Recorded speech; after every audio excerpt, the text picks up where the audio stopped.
Somebody else you guys want to look at? We'll jump over and look at somebody else.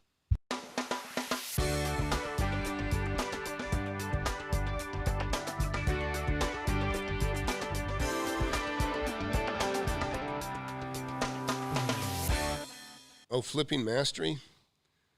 He does stuff about flipping. All right, let's go check it out. I entered his channel. Got 123,000 subscribers. That's pretty awesome. All-in-one flipping software. How to find flip-on market deals. It sounds a little gimmicky. Get paid $11,000 to find a deal for Jerry. Now, this is interesting to me because I don't know. I mean, listen, I've paid people for finder's fees, okay? But really, it's rare I could ever do that with anybody out of state. A deal analyzer. By the way, you can get, I have an app I made called FlipAnything. Mine has some analysis stuff in it, and it's a really good way, but it's also a good way to share with people, even people you don't trust. You can share the property without the details, because you know me, I don't really trust anybody. I just don't. Not when there's money involved. I think that people compromise and mislead anybody that's going to get a commission on you. That's why I say don't trust anybody. And listen, one thing for see, it doesn't. Yeah, it looked like he has something for sale here, but he's not. He doesn't get to it, and I don't see the price. I mean, look, I got a book I'm promoting, and I've got a mentorship, which became this was a result of the book and the demand. He sells a lot of stuff, huh? Okay. Well, see, that I don't understand. You guys know me. First thing I say is I got a book, I got a mentorship class, $600 if you want to take it. That comes out about, I think, 30 cents a year for every year I've been doing it. Oh, that's on the book. And I've got testimonials. Let's see if he's got any testimonials. That's actually something to check out, actually.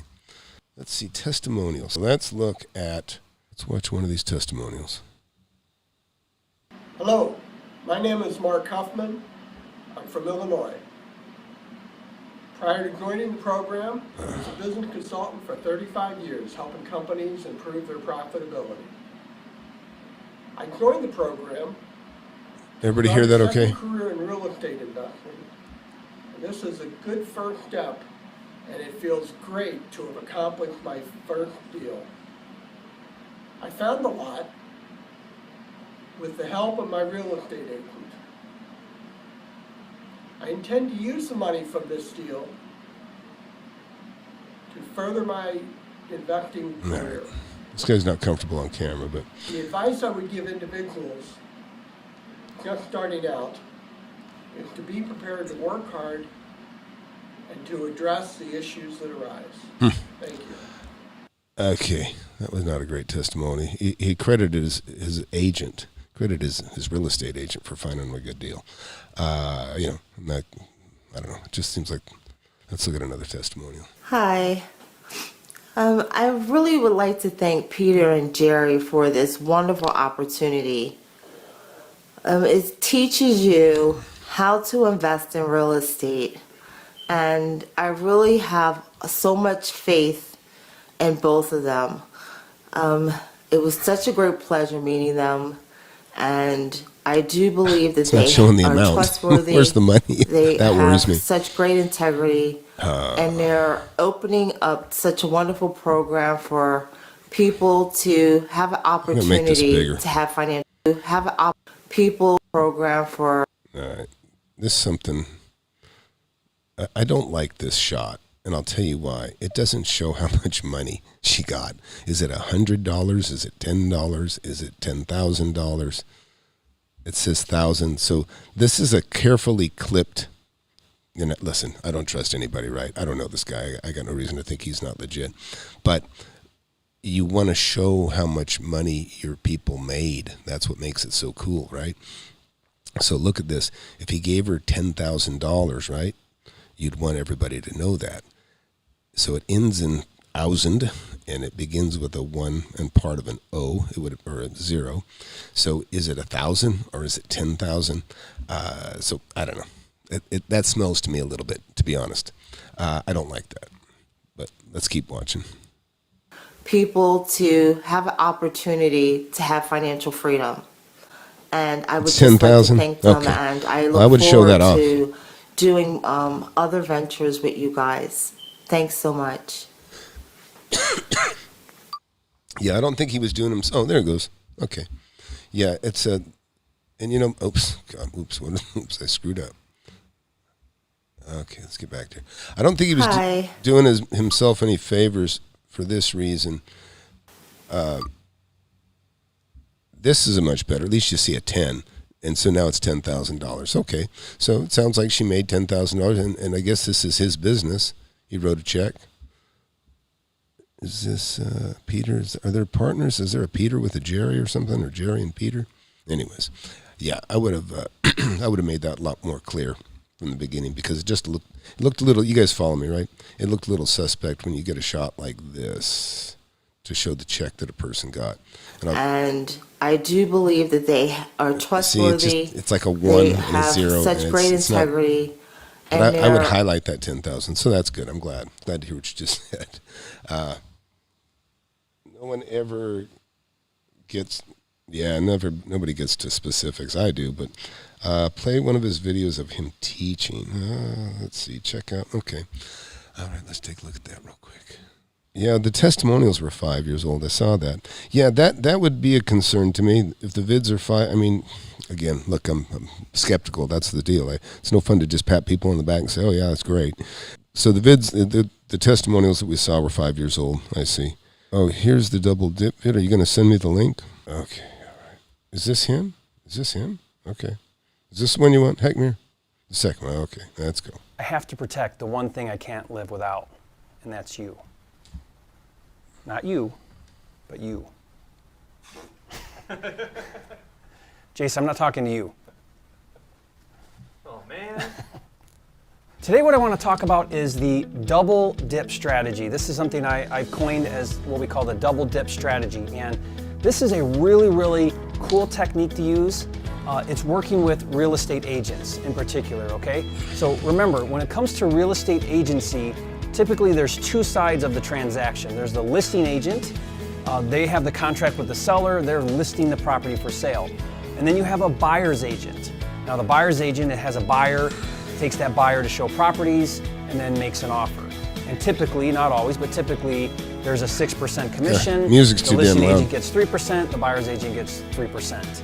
But in a lot of transactions, there's two agents involved. Okay, now, when the listing agent happens to also be the buyer's agent, we call that dual agency, right? They represent both. They have the listing and they have the buyer. What's cool about that, if you're a real estate agent, is you get both sides of the commission. Well, what we're gonna do is we're gonna create, strategically, a dual agency situation. Here's how we do it. Let's say that there's a listing agent and they've got this great deal. Now, as the listing agent, that listing agent's gonna be getting offers, probably from buyer's agents, and then let's say the transaction gets done, there's an accepted offer, that listing agent then gets 3%, and whoever the buyer's agent was gets 3%, right? Now, what we're gonna do is we're gonna go to the listing agent as the investor, and we're gonna say, listen, Mrs. or Mr. Listing Agent, I'm interested in this property that you have listed, but what I would like to do is I'd like you to represent me as my buyer's agent. Now, what did we just do? What we did is we basically... Okay, golly, that was a lot of... I mean, listen, I say this all the time. Always go to the listing agent, okay? That was big production about nothing. I guess I forget. Maybe some people are so beginner level that they don't realize this, but it's always an advantage. And this is what his double dip is. He's saying he's let the agent get both sides of the deal, and they're not necessarily going to get 6%. The typical thing is an agent. You give an agent a listing, presumably they can have a 6% commission, 3% to the buyer's agent, 3% to the listing agent. That's the norm. Okay. Now I don't necessarily do that. Listen, I think I'll give a 6% commission on a property up to, say, maybe $300,000. Once it goes over that, what I do is I'll go down to like 4.5%. And I tell the listing agent they're going to get 1.5% just for the pleasure of listing it. Listing, it's simple. They put it in the MLS, somebody else finds a buyer. That's how it works. They really don't have to do much for it.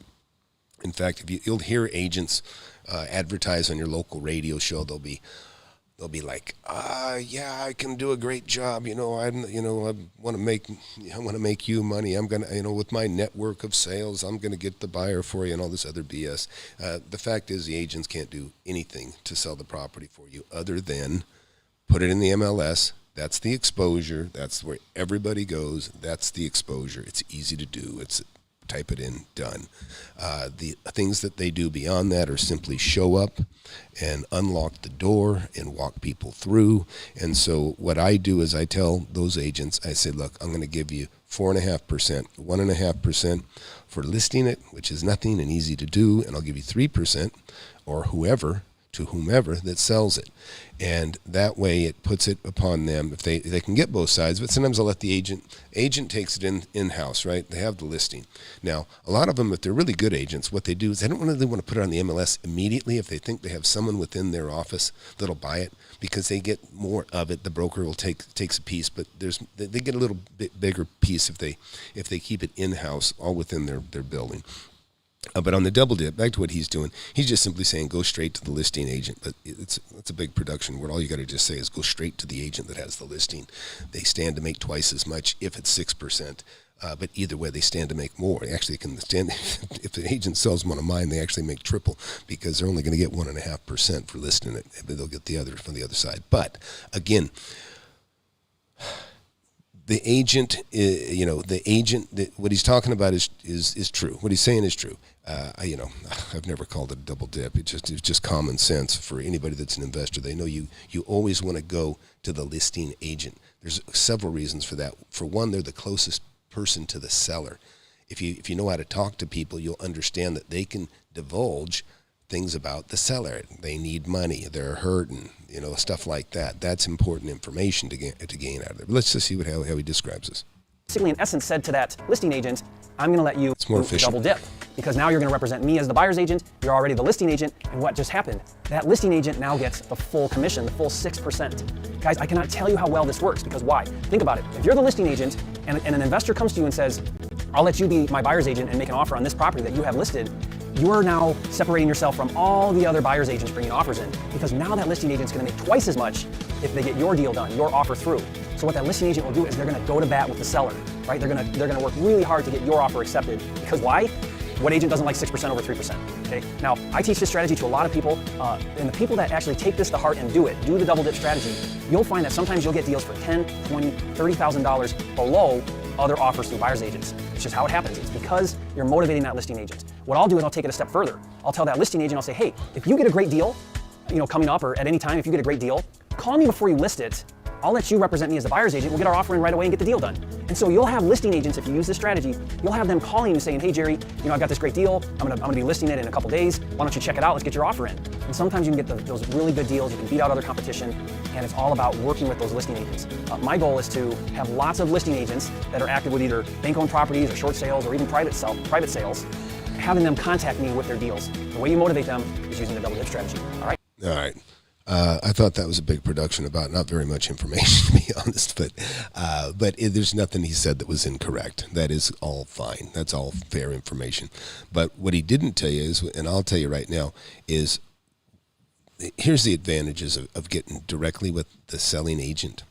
Because believe me, you're not the only one that might know the seller's agent, right? You're not the only one, but good chance they just dropped it in the MLS. Somebody else is bringing buyers. So if you can always work with the selling agent if you can, for the reasons he stated, that they stand to make more money. They're more incentivized.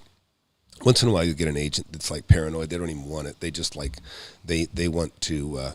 They feel like they're compromised, and they are. They're kind of like they got to be careful, right? They have a fiduciary duty to see every offer.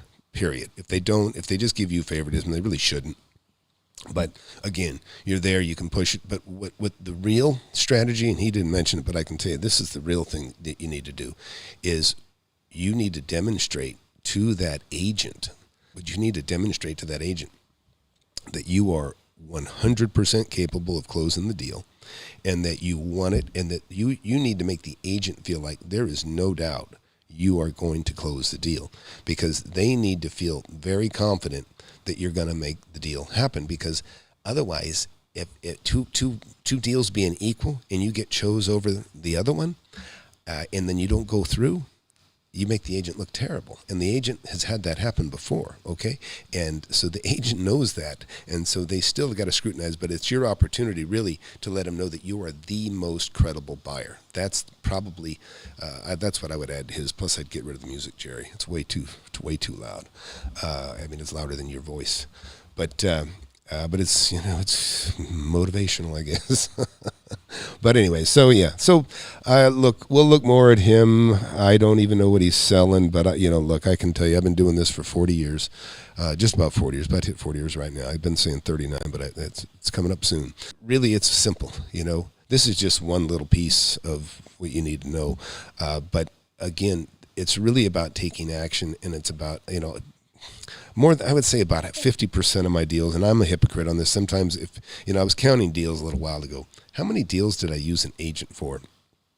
And because it's a question I get, but most of my stuff is off market. When I was just reading through what Jerry has, it looks like he, in that testimonial, was he used an agent. And so, if that's the strategy, I mean, agents are important, but you don't really want to bring an agent into the picture. I mean, you go to an agent if they have the listing. It's kind of that simple. They're like a necessary evil. You have to deal with. Not that they're evil, but you have to deal with them if they have the listing. But ideally, you approach the owner and you don't have to deal with an agent at all. That's the best way. Jose, like I said, what does he charge? I mean, what does he charge for a class? I charge $600. I don't know what he charges. His top student did 47 deals in a year, all on market. Huh. Well, again, you don't need somebody to teach you to find deals on market because they're on market. They're out there. Everybody can see them. And I can tell you that my most profitable deals are ones that aren't on. They're off market. And I was actually thinking that through the other day. So check this out. And you can look at these videos that I have. You'll see that I bought a video. Or that I bought a property, a video of a couple properties. I've got one property. I made $1.5 million on it, and I didn't even own it. I went to buy it, and the banks wouldn't finance it. I ended up leasing it for 7 years, and I ended up making about $17,000 a month by subletting it for 7 years. See, Jose, that's stuff you got to look at. I mean, if all you do is look at the free stuff, there's nothing to worry about. But, it's when, and like I say, it's not obvious what he's got here, so I don't know. If he's selling something, somebody said he sells a lot of stuff. I mean, it's not obvious. It looks like you have to call to find out. The only thing I don't like about that is if you have to call to find out, that usually is like, get your number and hard sell you. And I don't know if that's the truth about him. I have no idea. But I tend to like people that are upfront about what they have early on. I'm here to sell you something. Like me, I share with you. I've been sharing for 3 years before I even wrote a book, okay? And I even made an app for people to play with for free, and that was before I wrote a book. But the book, like I say, people try to shake you down for a lot of money for different things, and my book is peanuts compared to a course or a seminar or and my seminar and my course my mentorship, that's me personally training you and about 30 other people in a Zoom meeting. We do that once a week for a month, and then there's a Q&A that follows. I mean, that's like 2.5 hours. So we spent about 4 hours together every Saturday for 4 weeks, and that's the class. And then that's in the emphasis. You got to have the book. You have to have the book first, so that you can't take the class. I send you this booklet. You can't really see it, but I send you this booklet. It's a notebook that keeps you organized. It's just the way I've been doing it since I was 19 years old. It's just really important for staying organized and for doing the way I do. And most stuff I do buy is off market. But back to what I was saying, on market, off market. I made over $2 million on a piece of land that was off market. Most of the buildings that I have, one of them. I bought a building. Now here's a success story that involves an agent. I got a really nice, and I still own this building. You guys have seen it in one of my videos before, but it's about a 12,000 or 11,600 square foot building. And I bought that thing for $240,000, and it just appraised. I mean, I pulled some equity out of it years ago, and so 5-6 years ago it appraised for $1.5 million. So that was a pretty knockout deal. Mal Hadi, how do you even grab a commercial property to even be in a position to sublet when you don't have any financial backing? Well, when I made my deal on that, I did have money, and I mean, if you agree to lease something, and you're going to put a deposit down, I always say, you test sincerity with the wallet. And people that don't, I make them. I let them know how sincere I am. I usually write a much bigger check than they ask for a deposit. the agent will say, I'll write it for $2,000. And I'll say, let's make it $10,000 because I want the buyer to know I'm serious. I'm going to close this deal. Funny, buddy, on that one, I actually kept it for a long time. I could have made $1 million on day one that I sold it. I could have flipped it immediately and made $1 million. But I made over $2 million too. I sold it for $2.8 million. I paid $200,000 for it. Although I bought the property next door, so I guess technically I spent $300,000 on it. But yeah, that one I could have flipped immediately and probably made $700,000 to $1 million. But I held it for a long time because one of the reasons I held that is it had a 24-inch sewer main through it. It was ready to build on. It was really a beautiful property. It has 180 homes on it right now. And the reason I flipped it is because that I took that money and I actually bought a $4 million building for $2 million, and I used that money for that, and I bought a couple other buildings as well. That's right. You only got 2 years left. I'm doing my mentorship. Listen, my boys are in high school, and they got 2 years left of school. And I am going to probably only do this mentorship thing that I'm doing for 2 years. So when I say limited time, I mean I'm only going to do it for probably another 2 years. I may do it beyond that. I don't know. But I might be doing it from Hawaii and different places. Not that that would matter to you. But, I don't know. I'm enjoying it. I really enjoy it. I've already got 2 testimonials right off the bat out of the first class. And these guys are about 40. And, yeah, they do have a little bit of money. One's retiring, and he pulled some of his retirement fund out. And the other guy also, he's 40-something years old. You got to have some money by the time you're 40, a little bit anyways. And but man, the deals he was making, you didn't have to be rich to make the deals. He put $10,000 down, bought a property for $70,000, put $10,000 in it, already took it down to the bank and got it refied at $150,000 value. So in other words, an appraiser came in and appraised the property that he bought. It has $70,000 in, and appraised it at $150,000, and then he really tested the sincerity of the bank and what the value is because he pulled $100,000 back out, and that paid off the owner, and he made $30,000. And he's done 7 deals. Probably, it's been 2 weeks. He's probably done 2 more since, to be quite honest. Listen, this is the beauty of real estate. There really are no rules. You can write as crazy a deal or contingency as you want. Now, if you can get the buyer to sign it, that's another thing, or the seller to sign it. That's a different thing. But listen, my first deal when I was 19, it was just very simple. I didn't have the money. But they were going to owner finance it. I said $10,000 down, owner financing, with a 6-month escrow, with the buyer having right to access the property. And they agreed. That, let me tell you, when I say access, I moved in and I quit paying rent where I was at. And in that 6 months, I saved the $10,000 because I didn't pay rent. That's how I bought my first building at 19, owner financed. That was the big eye opener. I was just really lucky that I got this lesson and early. I got it early at 19 years old. And I realized, oh my gosh. So think about that. I'm 19 years old. I don't have credit. I just got out of school. I don't have credit. Actually, I dropped out when I was 17. So I'd been working for, a year and a half. And, but, you're that young. It's just, I didn't even have a credit card. That was the big eye opener. I found out that I can buy a property. I can borrow, owner financed, $100,000 or $110,000, whatever it was. And then I was offered $20,000 more than I just paid for it right after I closed.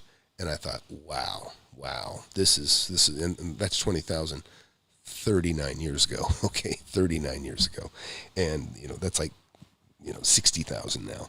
It was a big eye opener. And that is why I have lived and breathed real estate ever since. I've bought property every year. Maybe I missed a year. I don't know. I don't think I have ever missed a year that I didn't buy a property, but I've bought as many as 20 properties in a year too. But so I'd probably say I've guessed 3 to 5 properties a year for 39 years, and that's the kind of experience I've got. I got a lot of it, and the beauty of owner financing, if you can get it, is that the banks don't even see it. It doesn't even count. They don't even factor it on your debt to income ratio because they don't necessarily see it. So, as you want a lot more stuff, that comes into play too. Look at my testimonials. Listen, folks, this is the thing you got to do. If somebody's going to ask you for money, they need to demonstrate that they know what they're doing. They just got to demonstrate what they know what they're doing. They should have a record of profits. They should have a record of 1031s. I've done more 1031s than I can even remember.